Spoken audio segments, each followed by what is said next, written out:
Why can't you change your birthday on Snapchat? Hello everybody, welcome back to my channel. This is me Pipin Basnet, and today I'll explain you and guide you why you aren't being able to change your birth date on Snapchat. Well, basically changing your birth date on Snapchat is quite simple and easy. You gotta simply open up your Snapchat like this. Here, tap on the profile icon at the top left corner of your screen, and once you tap on it, tap on the gear icon that you'll find at the top right corner, and then head into the birth date option, and here you'll be able to change your birth date.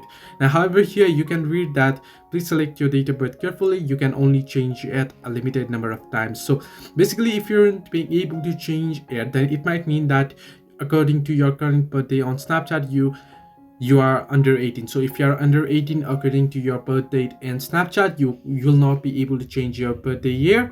And similarly, if you have changed your birth date before and you may have changed it number of times before, then you won't be able to change it, because changing birth date on Snapchat is only allowed for a limited number of times. So these are the reasons you aren't being able to change your birth date on Snapchat. The only way to fix that issue is to go ahead and go into Snapchat support and contact Snapchat support to change your birth date. So hope this helped you. Do like and subscribe, and do not forget to leave a comment down below if you have any further issues.